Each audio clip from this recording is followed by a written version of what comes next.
this is my damn it, 1, 2, 3. Hello, this is my pitch for my Games Development Year 1 final project. This is called D.E.M.O.N. Prison Break. This title's a placeholder title until I figure up till I come up with something better, because honestly I don't really like that title, but it's going to be changed in the future hopefully. But anyway, let's not get riddled with the title. Let's just move on. Let's just actually talk about the game itself. Right, so it may sound cliche for like a student thing, but it's going to be a horror science fiction survival first-person shooter for PC set somewhere in modern America. I haven't really put too much thought into that because you're mostly inside. You're just going to be inside all the time. You're hardly ever going to see the outside, if at all. And the opening sequence, I wasn't really sure about the time. I wasn't really sure how big I wanted it to be, because the way I'm doing it is I'm going to basically make the level as basic as possible at first, and then keep adding to it if I have enough time to actually make sure I've got something completed. So I don't know how long the level's going to be. So I would say around a minimum of maybe like 10 to 30 minutes long, but I'm not too sure. I have got no clue, but that's just my rough estimate. The game includes the themes of like demonology, as you probably guessed from the title, science fiction, as I've already said, escape, and yes, the human experimentation one is kind of where the horror comes into play. I'll tell you about my inspiration behind that later on, but here's a summary of the narrative surrounding the game. This whole story that I've made up, it's actually based on a book that I'm actually writing myself, but I don't do in my spare time. So because I've already got some sort of plot, I've decided to use that instead of making a whole new story to actually save on time and to not riddle my brain out. So here's the scenario. The player wakes up in a containment cell in an underground experimentation facility owned by a weapons development company called Goodwin Industries. I don't think I finalized that name, but that's what I'm going with right now. And as you wake up, you see that as you stumble out. I'm not sure I'll do that, but if you stumble out, the glass of all the other containment rooms are smashed, the halls are void of people, and there's an alarm blaring in the background. Maybe it can be like there's a red tint on the screen as well. Not sure I'll do that, but the player is the only test subject that in that place that remained human, thanks to a raid that's being carried out on the surface by the protagonists of the book. But you don't ever see them you don't ever see them because the story's happening up on the surface and you're still underground. The story's happening, but the player isn't a part of it. The player's just trying to survive getting through up to the surface. But once those protagonists realize that you're down there, they start radioing into you. That's the only time you ever meet them. It's through like radio, or through events that give you like voice lines, or maybe subtitles first, then voice lines if I'm feeling a bit ambitious. But basically, they're like the tutorial people. They give you they show you how to play the game. They how to survive, because you're not alone in that lab. When I said test subject, I meant there are multiple test subjects. So there's different like sort of monstrous creatures down there. So you have to use this device to actually survive down their escape. You must navigate through all the laboratory's various rooms, floors, corridors. You collect key cards. You hack terminals, and it's the normal FPS shooter trope. And as you progress through the game, I'm thinking of maybe, if I got time, like pushing more on story with things like audio recordings and text logs that you can find. Like if you actually search properly, I'm hopefully this will like encourage exploration in the game. Hopefully make it last longer a bit. But if I got time, that's what I'll be doing, adding more depth to the game. Okay, next slide. The genre and format. I was trying to go through this quite quickly since a lot of text, but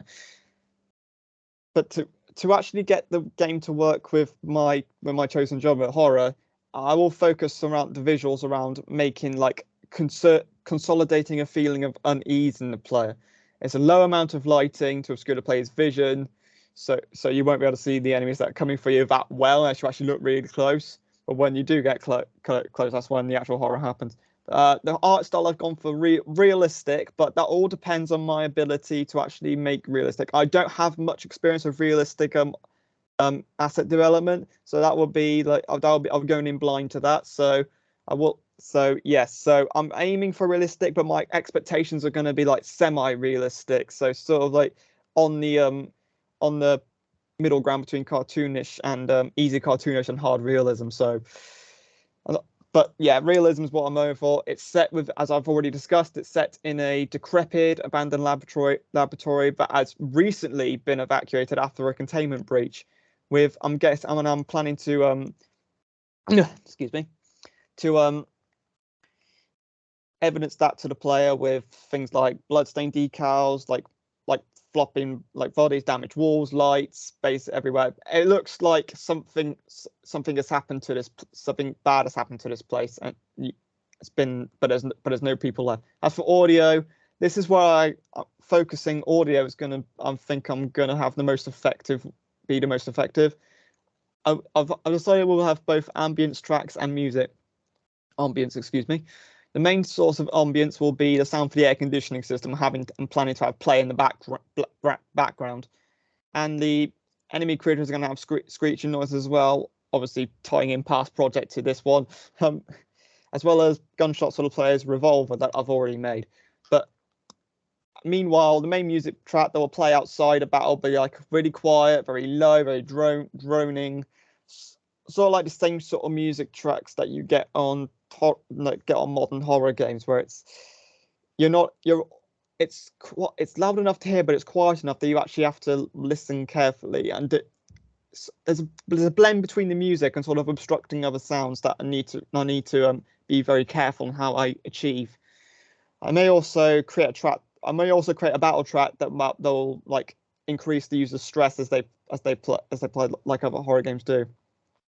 The narrative follows a similar narrative of other horror games. You're a lone survivor. Everything's trying to kill you, and you, apart from like the odd tutorial, you can only rely on yourself for survival. If you make a mistake, that's your fault. There's nothing you can do about that.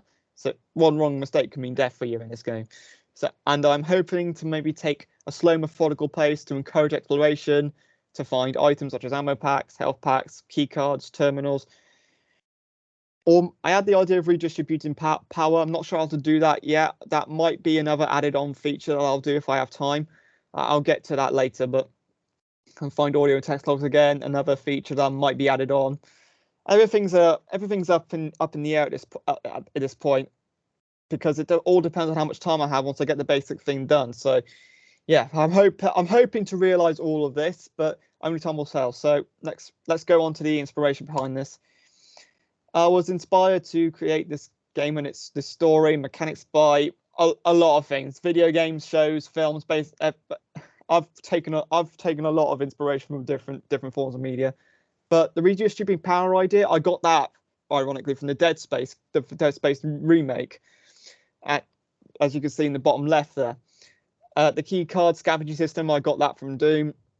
And the terminals where you actually type in the commands is from GTFO, another horror first-person shooter. Because in there, instead of actually just clicking buttons, you actually have to type in the commands. Obviously that's going to be a bit difficult, so I'll just have like the command you have to type in pop up, but you have to type it in or something. But as for the story, I know this is going to sound a bit cliche for my age demographic, but I was inspired by those adult cartoons, Hazbin Hotel and Hell of a Boss. But when I watched, but not the same reasons, because when I watched that for the first, when I was recommended that and I watched it for the first time, I looked at the human characters and I thought to myself, how the heck are you not realizing what's going on in front of your eyes? They were really dense. I don't think I've ever seen any more denser characters in a show. So, but that also gave me an idea. So I decided to expand upon that, and so expand upon that to sort of like these demons walking among humans with that while they're being oblivious, and to further support that, I also took inspiration from the Men in Black films, where this is a story revolving around the supernatural threats and keeping the supernatural world a secret from the human world, in contrast to those films. Although in this game the player is not one of them, so that's not exactly relevant. But I thought I'd mention it anyway for safekeeping. As for the human experimentation storyline, I was heavily inspired by the storyline of the forest. That picture in the top right, I know it looks like something from Dead Space, but it's not. It's from the forest. This storyline is where a therapeutics company was experimenting with a mystical obelisk they found on the island peninsula on which the game is set, which I hope to have a similar storyline. Although I don't think I'm going to be doing it with like one massive artifact or something like that. I just took the experimentation storyline very loosely from that. So next slide. Hang on, wrong thing. Issues and debates, but one issue that may arise is the presence of graphic content in the game. I'm not sure how. I have to be very, very careful because of that game choice and the theme surrounding it. Graphic content is basically inevitable, but I have to be very, very careful not to make it too overbearing because nobody really, that's very controversial. Nobody really likes that apart from the gamers, and also because I find that if you put too much like graphic or gore and anything like that in the game, a horror game, it just takes away from the horror. It takes away from the tension. It just makes it more or less like a slaughterfest rather than an actual creepy experience. So I just don't want to make this graphic content too over dramatic because that would just take away from the experience, in my opinion. In this game, I also want to explore the darker side of human nature, since the main antagonist in this game, who again we don't see, and I'm planning to have him like if once the player reaches a certain point, they hit a trigger box and either subtitles pop up or an audio line plays from this character. So because this character like exploits others and experimented on them for his own personal gain, and I want to like. In that character, I really want to push the idea that some people's actions are driven by greed or a lust for power. There's always that sort of like darker, like self-serving side in humans. But yes, but that's what I want to go through with that character specifically. There's all the different characters, different personalities, but you never actually see those characters. I've said thousands of times already. They're just audio or subtitles that I'm planning to implement somehow. To research plan, I know this is, but to research my final project, I will have to like look more closely into the common tropes and conventions of first-person shooters, horror games, survival games, and science fiction games. I feel like I've got a what's the word? I think I've got like a satisfactory and no, not satisfactory, adequate. I think I've got an adequate understanding of what makes those games good, those sort of games good, what like conventions I should really follow. But to be honest, I don't really play that many horror games or survival games. First-person shooters and science fiction, I go all right, but the other two I'm going to have to look more deeper into if I want to actually make my game a good experience for the player. And also the elephant in the room, Unreal Engine 5's blueprint scripting system. Because I wasn't the main programmer in the last project, I have next to none experience with that blueprinting system. I find it very, very complicated. But so yes, I'm gonna have to like research into that, how it works and stuff. Yeah, and that means that most of my game's functionality is probably going to be heavily reliant on like secondary tutorials made by other Unreal Engine users. Hopefully it won't come to that, but I am predicting that will be the case once I start scripting. Excuse me. And as for time management and resources, to manage my time effectively, I have been using like a Gantt. Have been using a Gantt chart that I created as a time management guideline to allow me to allocate specific portions of the time we got from week 1 to the end of the project, depending on, and I distributed those depending on the workload and the difficulty of execution. So I've allocated like a very small amount of time to like research and concept art and stuff, because that's easy. But when it comes to 3D asset development, texturing, Unreal Engine, that sort of stuff, I've dedicated most of my time to that because I know that eventually I'm going to go a bit ambitious. I'm not sure whether I'm being ambitious or not with this, but just in case, I want to make sure that most of my assets are actually done first. And also, the software that I'll require to complete this project are Autodesk 3D Max to make the 3D models, Substance 3D Painter to actually texture the models and actually make them look realistic. That's going to be a bit more difficult though, because my experience with that is a little bit limited, but I have been figuring it out quite well. Unreal Engine 5 to actually build the game. BandLab, I'm going to use BandLab for audio production simply because I just feel more comfortable with BandLab than the other one. And possibly Autodesk Mudbox if I decide to make my own enemy models. Although I might not. I might find a website where you can get. I'm not so sure if there's a website where you can get free character models, but if there is, I might use that if I've got. I think I might leave the enemy models and till the end. So one of those end goal things. If you've got enough time doing it, if you don't, just grab them from a website or something. And since it is browser based, since BandLab is browser based, I will be able to use that at home. However, due to hardware limit, not so much monetary limitations, because I know there's student versions of these things, but hardware, I haven't got a very powerful computer. In fact, my computer is a 11-year-old laptop that came with Windows 8, so it's not going to be able to run the other applications outside of college. So I'm going to need to focus most of my practical work most of my time in college. And that means I will have to manage my time accordingly to compensate for the small disadvantage. But I don't think it's going to be much of a disadvantage if I can actually keep control of my time and use it wisely. That's a lot of text, but let's just go through it quickly. Personal rationale and threats. I hope to improve my skills using Unreal Engine 5, more specifically level design and scripting skills. Level design should be too difficult because of my experience with playing RPG and platformers. So I can take those design philosophies and apply them to my project. I will most likely struggle with the blueprinting system, I've already said, because I'm going in blind. And ambition is going to be a metaphorical roadblock for me, because sometimes I do end up making trying to make something that's too complex for me to complete. So that would actually take up more waste some time once I realise I don't have the ability to implement those features in the given time. I also want to be, if I ever go on to enemy character production, I will like to improve my sculpting skills in Mudbox if I find time, and the audio production skills in BandLab. And as I've already discussed, the major threat to my project is that I have little to no access to most of the software outside of college. So that'll be a massive obstacle when the next break comes. However, I have found a loophole around this. So to compensate for that lost time, instead of doing audio production in college, I've decided that I'm going to do most of it during the holiday time, because I can do that perfectly well without the college's facility. So in a way, I'm not actually wasting any time. I'm just reallocating it. And that's it. Thank you for listening. Oh, thanks, Luke.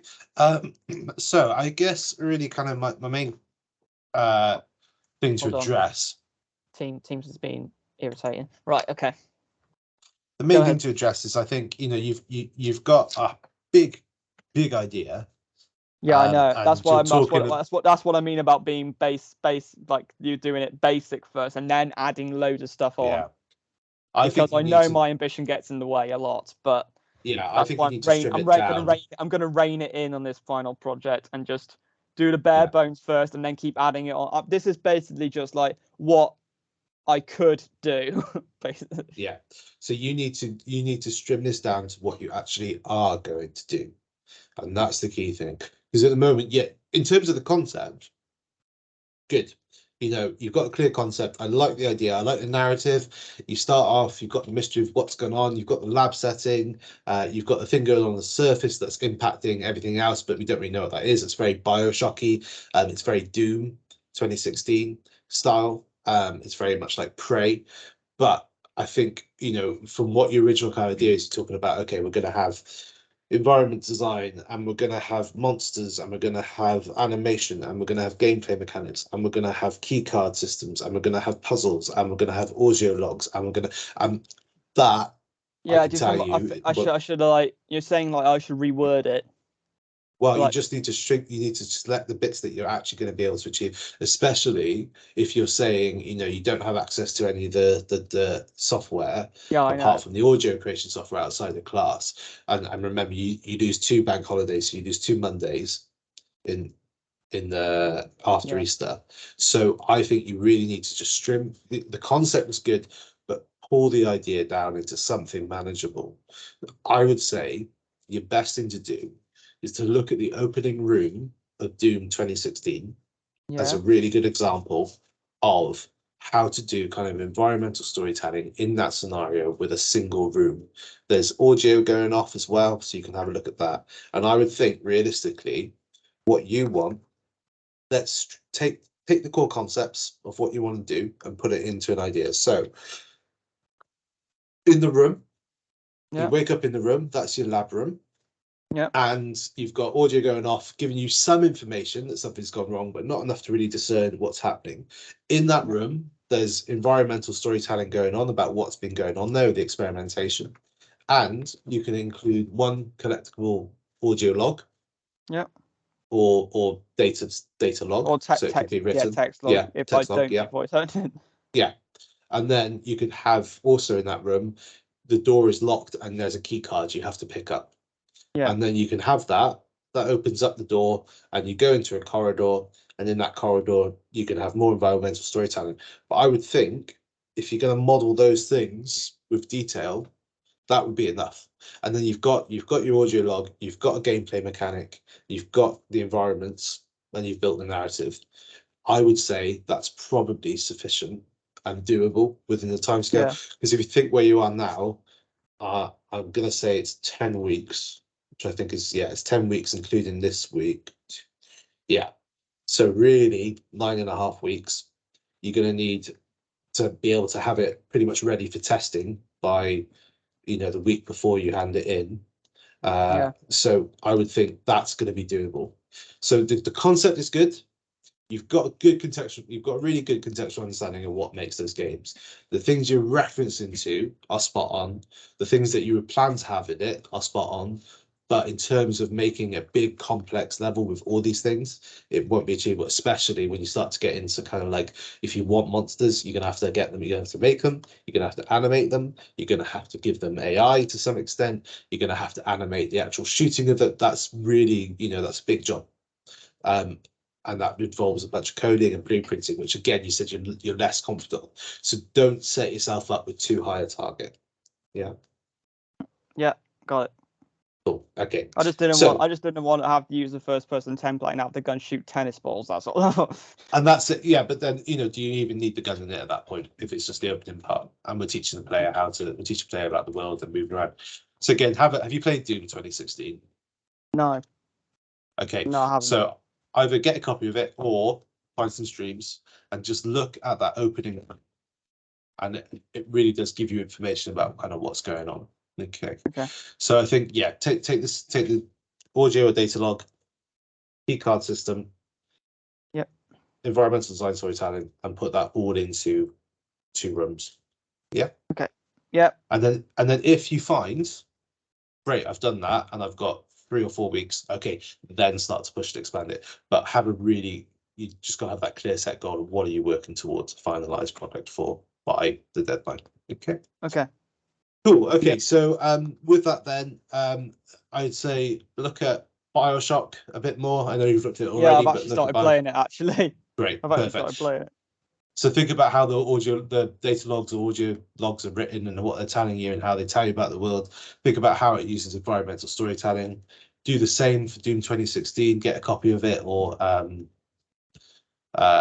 play it. Or watch some streams. It's on Game Pass. So if you get Game Pass for PC, you should be able to stream it to your laptop. Okay. So as long as you've got the fast enough internet speed, you should be able to kind of play that, and it will cost you £8 a month.